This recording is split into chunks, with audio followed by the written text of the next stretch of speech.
So here's the next question that we had, and it's regarding tenure. And we spoke about the need for teachers, and we spoke about the need for qualified individuals.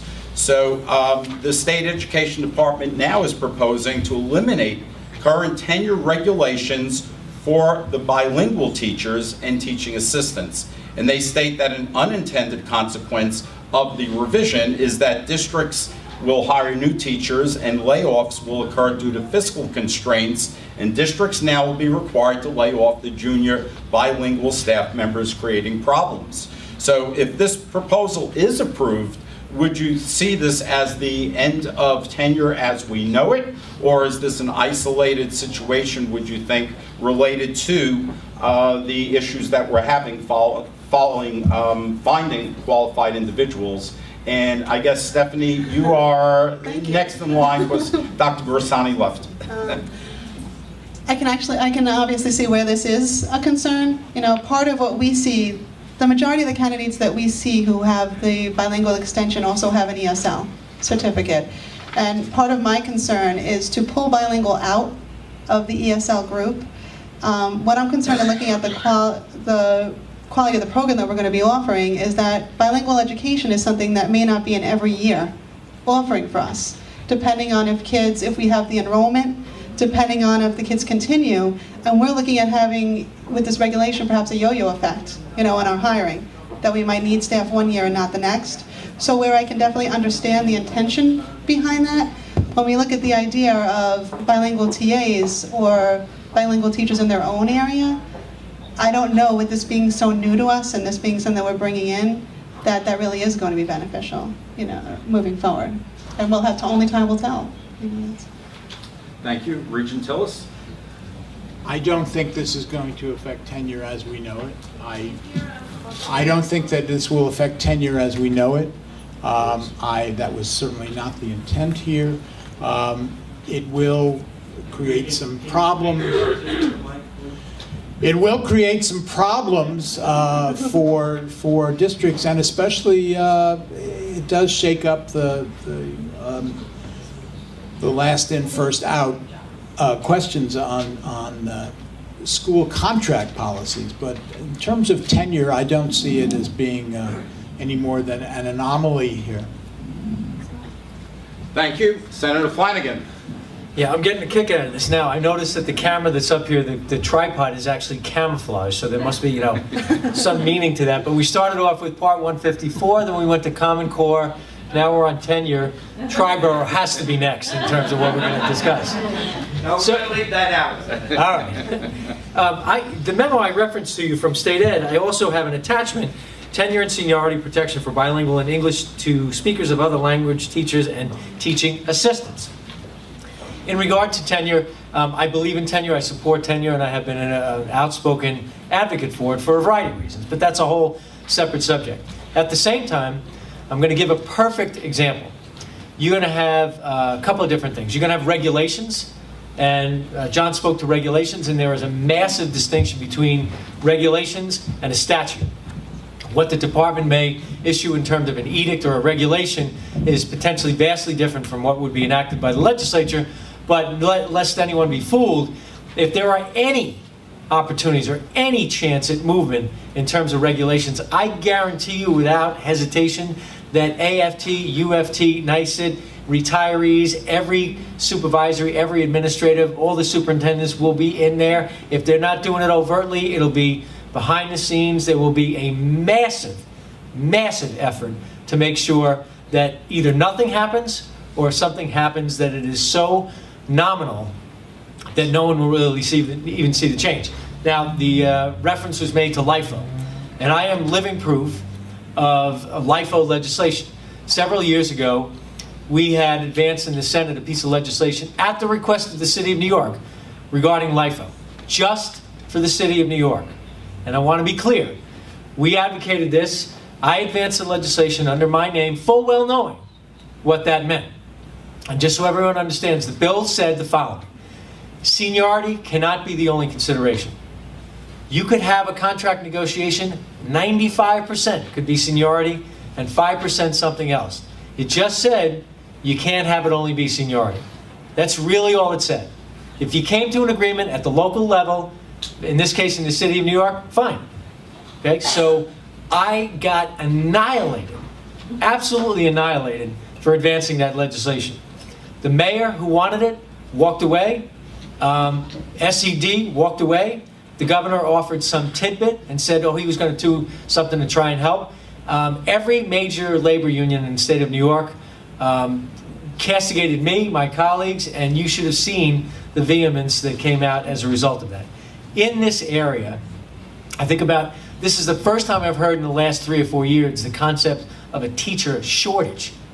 I keep hearing more and more about people losing their jobs and looking to get back into regular employment. So this is, I don't know if it's unique or an anomaly, but that's something that we're going to have to grapple with. So my answer is longer than Regent Tillis's, but I would be really shocked if there were legislative or regulatory activity that would make a significant change. And thank you, Senator Flanagan. Next question pertains to special education, and if you can help us with this and shed some light on it, does the proposed regulations address ELL students with disabilities, and will it be then possible and easier to discontinue the ELL services for students who are identified as having a disability? So I guess Regent Tillis, were you next then? I know that could be a tough question because it's buried in the regulations, but if you have any understanding that you could share with us. I can't answer the question. I will only say one thing, and that is that both ELL and special ed kids still have to take tests that we all know that they're going to fail, and that has to be changed. That's a US DOE problem, and for the first time, the regents this year, after 6 years of my trying, the regents have asked for a waiver of that US DOE requirement, and I'm hoping that we will get some relief there, because it's absurd. If that's the only, it doesn't really relate to the question, but it's close. Thank you. Senator Flanagan. You know, this is one I'm going to grapple with because I'm not sure I have the requisite knowledge in this area. I look at this in a very narrow way. What do I want for my own child? Regent Tillis and I have talked about our own families, and he has a child who's been involved in special ed for years. So whether it's ELL or now I learned ENL, because I just asked secretly what that means. English as a new language, so proves you can learn something every day. I want to make sure that we are fulfilling our obligation as a state, and to the extent that we have to abide by what the federal government dictates to us to do, then we should do that. I don't want to see someone lose whatever services they're entitled to as a result of some bifurcation or obfuscation in terms of what that mission may be. And I couldn't agree more with Regent Tillis. This is to digress, but only momentarily. A lot of the things that we're talking about are an outgrowth of things that are happening at the federal level. And we are gratified as individuals and collectively to be here and to speak with you. But let's not overlook the role that the federal government plays. And I use him, and I mean this with a measure of humor and respect. Senator Schumer is arguably the third most powerful person in the United States Senate. He has an opinion on everything. He has a press conference every Sunday. And yet, he and our delegation, with the exception of Congressman Israel and Congressman King, really have said nothing on these subjects. Those federal regulations that Regent Tillis spoke to directly, those are things that should have been changed a long time ago. There should be no action by the state of New York. That should have been done already. Our federal colleagues should have gone to the U.S. Department of Education and told them that these regulations are stupid and they're not helpful to students. So there's a lot of things that need to be done at the federal level. We need to have more of a collective interaction with our federal colleagues, but there are things that they could do pretty much overnight that would ameliorate some of the concerns that are being raised. Thank you, Senator Flanagan. Ms. McIntosh. Looking at the idea of really educating the whole child, this is the piece of the new regulation that really, to me, is the most intriguing. Because there are so many times that we have conversations, whether it's special education or ESL, that is a child's issue. And honestly speaking, we need to look at the whole child. And with the way the regulations read now, and the mandates and the time that kids have to receive for ESL, many times we have no choice but to make a decision as to the fact that they cannot receive some of the special education students, special education services these kids so dearly need because of the sheer number of minutes that they have to receive in ESL. And one of the things looking at this, really looking at a team approach to these kids who have IEPs and also happen to be English as a new language learners or whatever you want to call them, when we look at this and we really look at the whole child, depending on what happens next week and what updates we get, because I believe October 20th we're supposed to be getting additional guidance on this, but it really will give us the opportunity to develop that individual program where we meet the needs of a child and we don't just keep them in a program that they happen to be screened on in the first 5 days they came to us. And they happen to have taken a test that they were not proficient on, which lo and behold could be because of an English language issue, a special education issue, or both. But because they took that screening test within their first couple of days of arriving in our country, and that is really something that I'm excited about with the new regulation, because I feel like we're going to be able to really customize a program where we provide kids with the supports that they need and that really will help them to succeed individually, as opposed to a 360-minute mandate that they must receive.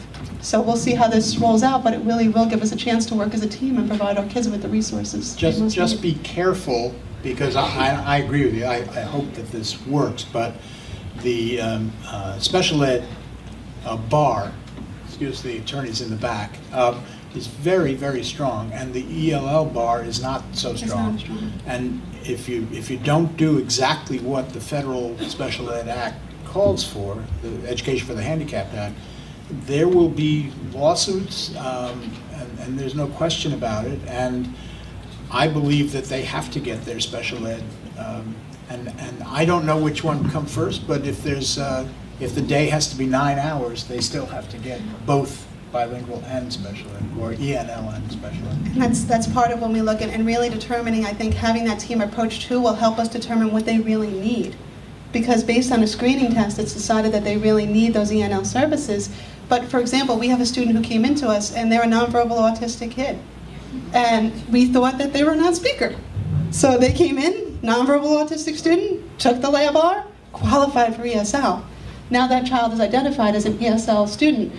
Lo and behold, they didn't have medical documentation when they came into us, but over the process of a year now, we've determined this student is a nonverbal autistic child who also was identified as ESL when they entered and keeps that. So I do feel like it'll give us a chance to really have some instructional decisions and discussions that we haven't been able to before. And I think one of the challenges always has been is the student having trouble with the testing and with the academics because they are a special needs student, or is there a language issue, or can it be both? So anything we can do to improve that, and if this does improve that, then that would be a very good thing.